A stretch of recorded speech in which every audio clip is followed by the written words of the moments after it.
안녕하십니까? 오늘의 말씀의 제목은 영광의 그날이 오면입니다. 본문의 말씀은 요한계시록 20장 20절로 21절의 말씀입니다. 이것들을 증언하시니가 이르시되 내가 진실로 속히 오리라 하시거늘 아멘. 주 예수여 오시옵소서. 주 예수의 은혜가 모든 자들에게 있을지어다. 아멘. 우리는 며칠 전에 대통령 선거를 하였습니다. 이미 지난 3월 9일은 서로가 대통령이 되어야 한다고 15명의 대통령 후보들이 22일간의 선거 유세를 하다가 국민의 선택을 받는 날이었습니다. 물론 그 중에서 몇 사람은 사퇴를 했지만 말입니다. 그리고 이 후보들 중에 오직 한 사람만이 선택을 받았습니다. 아주 근소한 차이지만 말입니다. 결국 20대 대통령 선거에서 윤석열 국민의힘 후보가 당선이 되었지요. 10일 중앙선거관리위원회가 전날 시작된 대선 개표를 100% 완료한 결과 윤 당선인은 유효투표의 48.56%인 1639만 표를 얻어서 47.83%를 득표한 이재명 더불어민주당 후보를 약 0.73% 차로 따돌렸습니다. 이재명 더불어민주당 대선 후보의 입장에서는 윤석열 당선인에게 24만 7,077표 차이로 석패했습니다. 아마도 아쉬움이 너무나 컸을 것입니다. 지지자와 주민들은 눈물을 흘렸다고 했습니다. 한 지지자는 이럴 수가 있느냐고 외치고 주저앉아 통곡하기도 했다고 합니다. 오랜 기간 의원해와서 마음이 너무 아프다며 침통해 했습니다. 그러나 이재명 후보는 깨끗하게 결과에 승복하고 당선인을 축하해 주었습니다. 2020년 11월 몇 년 전 미국에서도 대통령 선거가 있었고 근소한 차이로 결정이 되었었습니다. 그러나 트럼프 후보는 선거는 아직도 끝나지 않았다고 하면서 선거 결과에 불복하고 재검표를 요구하는 등 지지자들을 부추기고 있으나 언론으로부터 외면과 배척을 받고 있습니다. 이번 대통령 선거는 후보들에게는 심판과 같았습니다. 국민의 심판을 받는 셈이죠. 그런데 그 심판의 결과가 완전하지도 압도적이지도 않고 근사하게 0.73% 차였다는 것입니다. 대통령으로 당선은 되었지만 근소한 차이로 당선되었다는 것은 그를 반대하는 이들도 만만치 않다는 것입니다. 그리고 새롭게 당선된 대통령은 이러한 반대표를 얻는 이들을 염두에 두고 정치를 해야 하는 것이죠. 후보에는 심판의 날이요 결정의 날입니다. 선택받는 날이었고 국민에게는 심판하는 날이요 선택하는 날이요 결정하는 날이었습니다. 그리고 국민은 아주 근소한 차이로 대통령을 선택했지요. 이제 대통령 선거는 끝났습니다.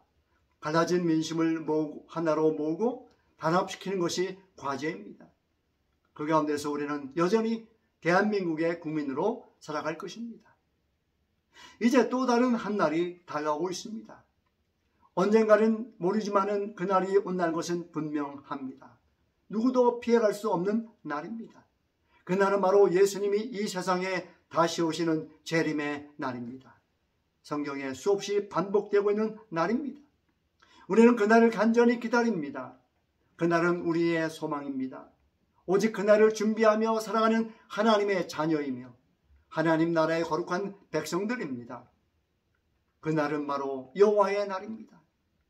이사야 13장 6절에서 너희는 애곡할지어다 여호와의 날이 가까웠으니 전능자에게서 멸망이 임할 것이미로다. 13장 9절 요라 여호와의 날 곧 잔혹히 분냄과 맹렬히 노하는 날이 이르러 땅을 황폐케 하며 그 중에서 죄인들을 멸하리니. 성경을 보는 이들의 관점에 따라 어떤 이들에게는 두려운 날이기도 하고 어떤 이에게는 기쁨의 날이기도 합니다. 문제는 내가 어느 관점에서 어느 관계 속에서 그날을 맞이하느냐에 달려 있는 것이지요. 요한계시록 6장 15절로 17절은 말합니다. 땅의 임금들과 왕족들과 장군들과 부자들과 강한 자들과 모든 종과 자유인이 굴과 산들의 바위 위에 숨어 바위 틈에 숨어 산들과 바위에게 말하되 우리 위에 떨어져 보좌에 앉으신 이의 얼굴에서와 그 어린 양의 진노에서 우리를 가리라. 그들의 진노의 큰 날이 이르렀으니 누가 능히 서리요 하더라. 이사야 25장 9절은 그날에 말하기를 이는 우리의 하나님이시라. 우리가 그를 기다렸으니 그가 우리를 구원하시리로다. 이는 여호와시라. 우리가 그를 기다렸으니 우리는 그의 구원을 기뻐하며 즐거워하리라 할 것이며. 두 부류의 사람이 있습니다.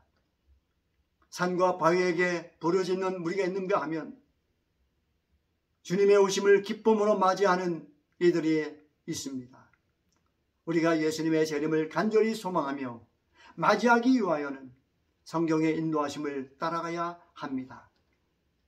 말라기 4장 5절로 6절 보라 여호와의 크고 두려운 날이 이르기 전에 내가 선지자 엘리야를 너에게 보내리니 그가 아비의 마음을 자녀에게로 돌이키게 하고 자녀들의 마음을 그들의 아버지에게로 돌이키게 하리라.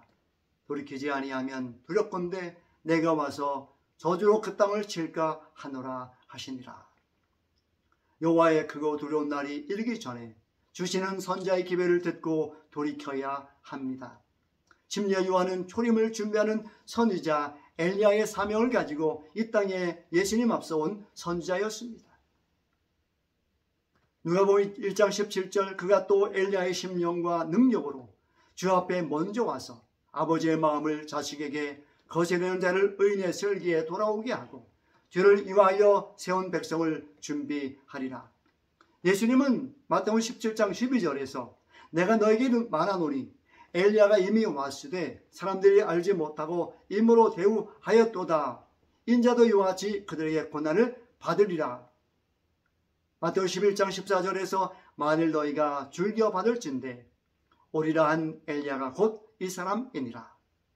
침례 요한은 제사장들과 레인들이 내가 누구냐 물을 때에 요한이 드러내어 말하고 숨기지 아니하고 드러내어 하는 말이 나는 그리스도가 아니라 나는 선자 이사야 말과 같이 주의 길을 곧게 하라고 광야에서 외치는 자의 소리라고 하였습니다. 소리는 주인이 아니라 단지 역할일 뿐입니다. 소리는 전한 다음에는 말없이 사라지는 것입니다.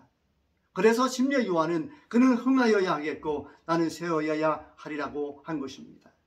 또 침례 요한은 내 뒤에 오시는 이가 있으니 나는 그 발에 신발끈을 풀기도 감당하지 못하리라고 하였습니다. 침례 요한은 대접을 받으러 온 것이 아니기에 그의 사명을 감당하고 순교함으로 사라졌습니다. 이제는 재림하실 예수님을 위하여 길을 준비할 엘리야가 나타나야 할 때입니다. 요한계시록 12장 17절은 용이 여자에게 분노하여 돌아가서 그 여자의 남은 자손 곧 하나님의 계명을 지키며 예수의 증거를 가진 자들과 더불어 싸우려고 바다머리 위에 서 있다라고 했습니다. 그 사명이 바로 새 천사의 기별을 전하는 것이요 그 사명을 가진 자들이 바로 선지자요 엘리야들인 것입니다. 말라기 4장 5절과 6절에서 보라 여호와의 크고 두려운 날이 이르기 전에 내가 선지자 엘리야를 너에게 보내겠다고 하신 말씀처럼 지금 이 세상은 성경 말씀의 인도를 따라가지 않고 인간의 말을 따라가고 있습니다. 100%의 진리가 아닌 90%의 진리에 10%의 오류가 섞인 바벨론을 따라가고 있습니다. 그리고 그 바벨론은 무너졌다고 외치는 것이 선자의 기별인 것입니다. 이 사명의 전파로 말미암아 많은 사람들이 예수님의 재림의 때에 준비될 것입니다. 그리고 엘리야가 불말과 불병거를 타고 승천하였듯이 재림을 맞이하여 구름을 타고 하늘로 승천하게 될 것입니다.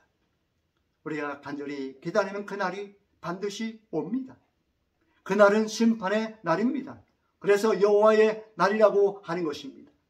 잔혹히 분냄과 맹렬히 노하는 날이라고 하는 것입니다.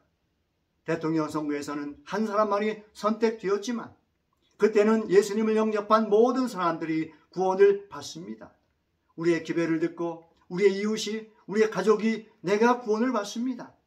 그래서 복음을 전하는 것은 바로 나 자신을 위해서인 것입니다. 그 사명을 감당하겠습니까? 그 사명을 받아들이시겠습니까? 오늘 여러분과 제가 이 부르심의 기쁜 마음으로 응답하시는 저와 여러분이 되시기를 간절히 소망합니다.